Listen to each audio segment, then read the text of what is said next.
নমস্কার বন্ধুরা, welcome back to my channel.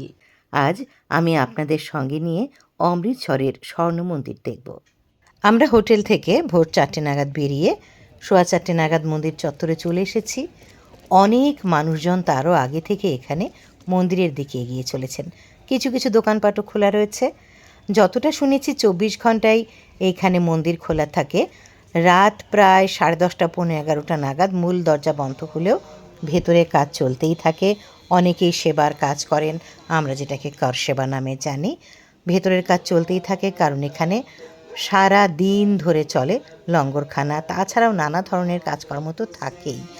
আর দেখুন, দূর দূরান্ত থেকে যারা এসছেন অনেকেই চারপাশে শুয়ে রয়েছেন, ঘুমিয়ে আছেন, অনেকে বসে আছেন।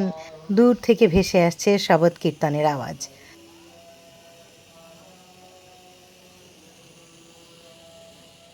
জুতো খুলে হাত পা ধুয়ে ভেতরে ঢুকতে হবে। যাদের মাথায় ঘোমটা দেওয়ার বা ওড়না দেওয়ার ব্যবস্থা নেই, সেই সমস্ত যারা মহিলা রয়েছেন তাদের বা পুরুষদেরও মাথা ঢাকার জন্য বাইরে থেকেই কাপড় দেওয়া হয়, সেগুলো দিয়ে মাথা ঢেকে ভেতরে ঢুকতে হবে এখন। আর ভেতরে কিন্তু ফটোগ্রাফি বা রেকর্ডিংয়ের খুব একটা সুবিধে নেই, নিষেধাজ্ঞা রয়েছে, কাজে খুব একটা কিছু আমি দেখাতে পারবো না। বন্ধুরা, অবশেষে সেই শুভ মুহূর্ত, দূর থেকে দেখতে পাচ্ছি আমার স্বপ্নের সেই স্বর্ণ মন্দির। একটুখানি ব্যতিক্রমী এখানে, নিচে নেমে যেতে হবে সিঁড়ি দিয়ে, ওপরে ওঠা নয়। অনেকে বলেন নিজেকে একেবারে ঈশ্বরের পায়ে সমর্পণ করে নতমস্তকে নেমে যেতে হয় এই মন্দির প্রাঙ্গণে। আমরাও নেমে এলাম। আর বেশি সময় আপনাদের আমি কিছু দেখাতে পারবো না, আমরা এখন লাইনে দাঁড়িয়ে পড়ব। প্রায় 3 ঘন্টা মতো লাইন দিয়ে গুরু গ্রন্থ সাহেবের দরবারে পৌঁছেছিলাম। তাঁকে দর্শন করলাম, আশীর্বাদ প্রার্থনা করলাম। বেরিয়ে আসতে আসতে অনেকটাই সকাল হয়ে গেছে, চারদিকে সকালের আলো ফুটে উঠেছে। আমরা তারপর কারাপ্রসাদ পেলাম। চারদিকটা ঘুরে ঘুরে একটু দেখে নেবার পর আমরা এই পবিত্র যে পুকুর, এখানে মহিলাদের জন্য আলাদা ব্যবস্থা রয়েছে, সেখানে স্নান করে নিলাম। তারপর চারপাশটা ভালো করে দেখলাম। অনেক শিখ গুরুদের সমাধি রয়েছে, অনেকগুলো আলাদা আলাদা কক্ষ রয়েছে, খুব সুন্দর করে সাজানো। আপনারা এলেও কিন্তু ঘুরে ঘুরে ভালো করে জেনে নিয়ে এগুলো দেখে নেবেন। তীব্র দাবদাহের মধ্যে কিন্তু আমরা মন্দির দর্শন করেছি, কিন্তু কোনো অসুবিধা হয়নি। খুব সুশৃঙ্খল ব্যবস্থা ছিল, ফ্যান ছিল পুরো লাইন জুড়ে, আর একটু পরপরই সরু সরু পাইপের মাধ্যমে জল ছিটিয়ে দেওয়া হচ্ছিল। আমরা একটা প্রশান্ত মন নিয়ে প্রথম দিন ফিরে এলাম হোটেলে।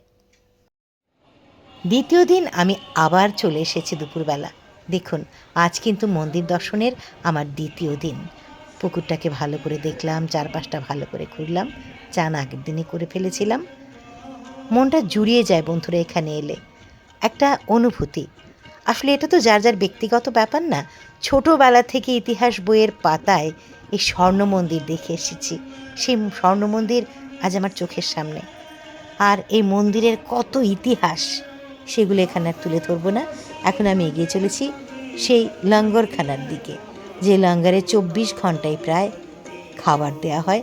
যে যাচ্ছেন, কোনো জাতি ধর্ম বর্ণ কোনো কিছু ভেদাভেদ বিচার নেই, জাতি ধর্ম নির্বিশেষে সবাই আসতে পারেন এই গুরু গ্রন্থ সাহেবের দরবারে। আমি এগিয়ে চলেছি লঙ্গরখানার দিকে। এইটার সম্বন্ধে আমি শুনেছি, ছবি দেখেছি, অনেক ভিডিও দেখেছি, কিন্তু আমার আজকে নিজের সৌভাগ্য হলো একটুখানি দেখার। দেখুন, সবাই অনেক ধরনের কাজ করছেন, কেউ রুটি বেলছেন, কেউ রুটি সেঁকছেন, কেউ রান্না করছেন, আবার দেখলাম অনেকেই পরিবেশন করছেন। এই লঙ্গরখানার নিচেও কিন্তু একতলায় রয়েছে খাওয়ার ব্যবস্থা। আমি পুরোটা ঠিকমতো ঘুরে দেখতে পারিনি, চারদিকে বিশাল আয়োজন। আমি এই লঙ্গরখানাটায় বসে পড়লাম। আমার বহুদিনের ইচ্ছে এখানে বসে একটুখানি আমি লঙ্গরখানায় খাবো। এটা অনেকেই বলেন যে এটা প্রসাদ নয়, এটা জাস্ট খাবার হিসেবেই সবাইকে খাওয়ানো হয়, কিন্তু আমার মনে হলো এটাই প্রসাদ, এটাই অমৃত লাগলো। কারা প্রসাদ তো অবশ্যই আমি গতদিনও পেয়েছি। বন্ধুরা, আপনারা যারাই আসবেন অবশ্যই কিন্তু ঘুরে ঘুরে ভালো করে চারপাশটা দেখে নেবেন। এখানে কিন্তু অনেক কিছু রয়েছে, শুধুমাত্র একটুখানি যে গুরু গ্রন্থ সাহেবের দর্শন, সেটা তো নিশ্চয়ই সবচাইতে বড় কথা, আর এই লঙ্গরখানা সেটাও বড় কথা।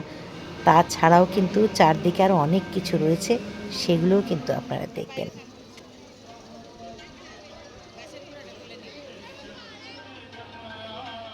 তাহলে বন্ধুরা, অমৃতসর স্বর্ণ মন্দিরের এই ছোট্ট ভিডিওটি যদি আপনাদের ভালো লেগে থাকে তবে অবশ্যই লাইক করবেন, শেয়ার করবেন, কমেন্ট করবেন, সাবস্ক্রাইব করবেন আমার চ্যানেলটি।